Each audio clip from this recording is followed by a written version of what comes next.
Salam kerahiman. Hari ini kita akan baca dari nomor 1243. Terjadi 15 Agustus 1937, yaitu nasihat dari Pastor Andras kepada Suster Faustina dalam masa kering. Pada saat jiwa mengalami kegersangan dan kesadaran yang jelas akan kejahatan dirinya yang diizinkan oleh Allah, jiwa dapat mengetahui betapa kecilnya yang dapat ia lakukan. Waktu itu Suster Faustina mengalami kegersangan.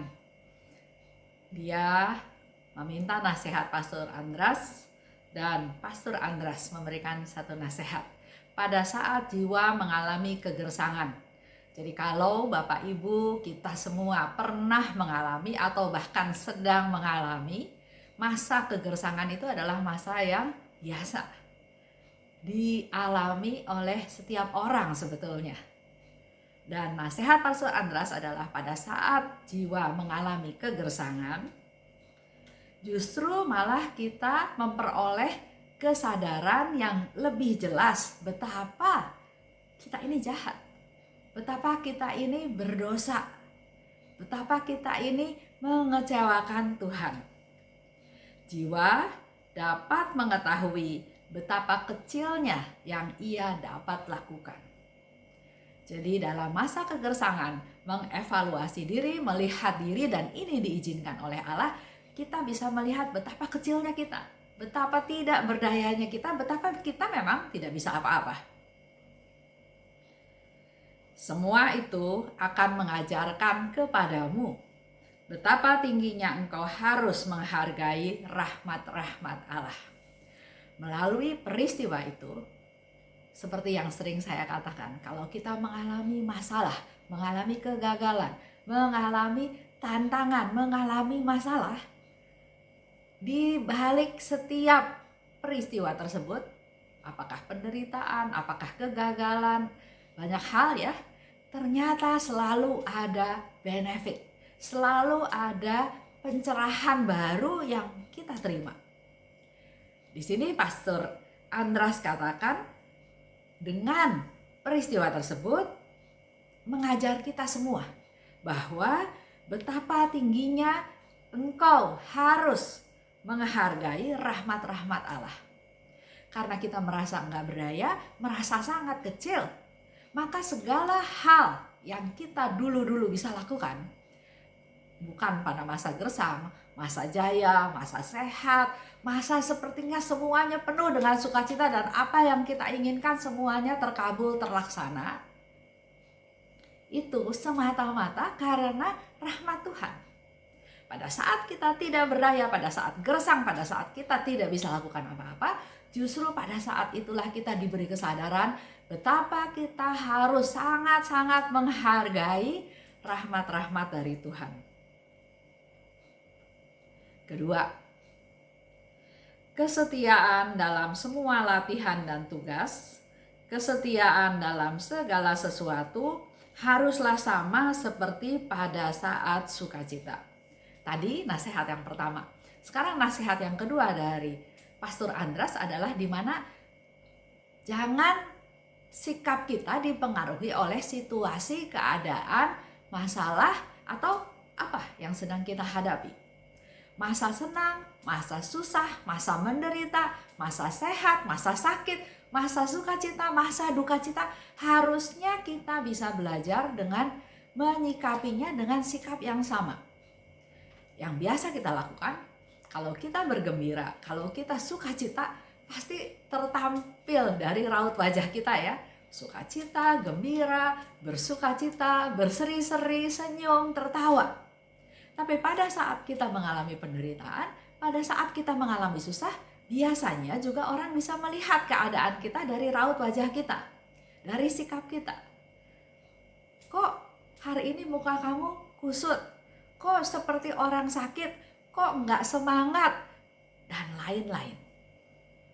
Tapi di sini justru Pastor Andras memberi nasihat kepada Suster Faustina, ada kesetiaan dalam melaksanakan tugasmu.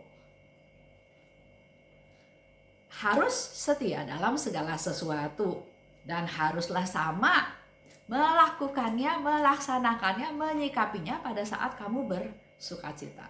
Ini suatu latihan.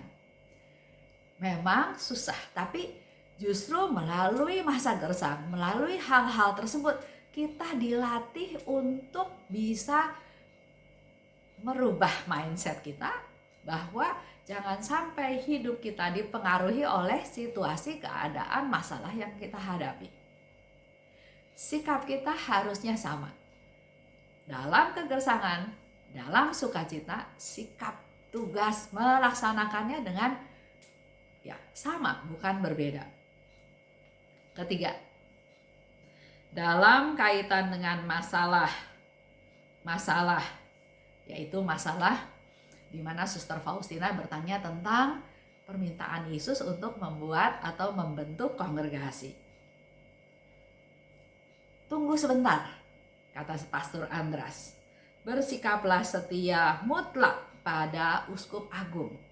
Jadi walaupun di satu pihak dia merasa Yesus minta kepada Suster Faustina untuk membuat kongregasi baru, untuk melaksanakan apa yang Yesus minta, dia sharing pada Pastor Andras, tapi nasihat Pastor Andras adalah bahwa dia harus setia mutlak pada Uskup Agung. Jadi tugasnya dia adalah menyampaikan pesan yang diminta oleh Yesus, tapi apapun hasilnya dia harus setia. Tidak boleh memaksakan kehendak. Ini permintaan Tuhan. Jangan seperti itu. Bahkan Pastor Andras katakan, tunggu sebentar. Jangan memaksakan diri. Karena kadang-kadang suatu kebenaran yang sedikit pahit sungguh diperlukan.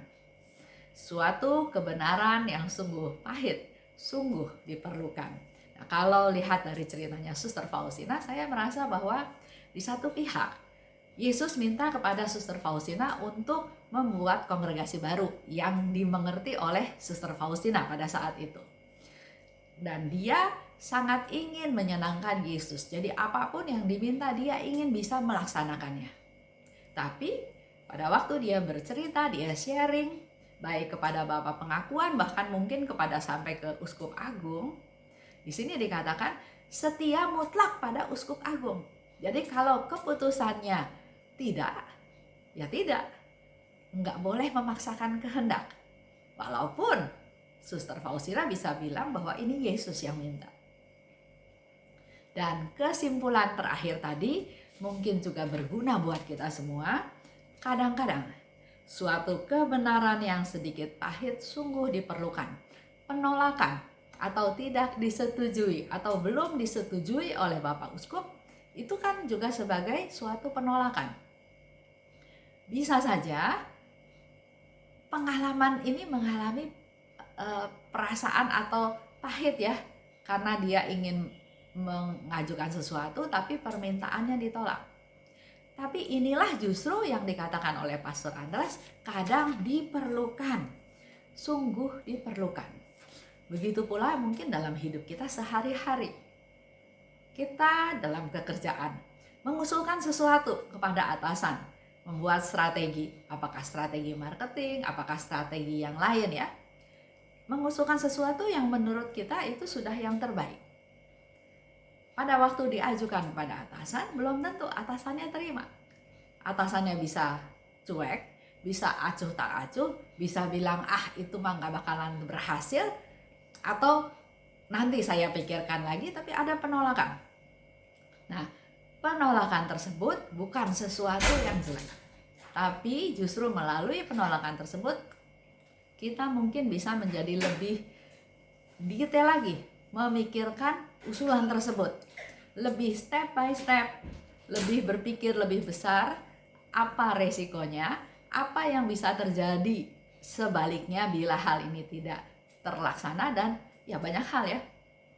Melalui analisa lagi, kita lebih mendalami lagi, lebih lebih bisa membayangkan step by step lebih detail lagi mengenai rencana tersebut, dan pada waktu nanti ketemu lagi mungkin di dalam rapat atau apa, kita bisa bercerita dengan lebih detail, dan itu barangkali bisa menjadi masukan kepada atasan untuk akhirnya disetujui, sehingga usulan itu pada saat ditolak diperlukan, pahit diperlukan untuk supaya kita punya kreativitas berpikir lebih dalam lagi untuk masalah tersebut. Begitu pula dalam hidup kita sehari-hari. Setiap hal, tidak ada yang sia-sia. Itu yang kita pegang. Terima kasih. Salam kerahiman.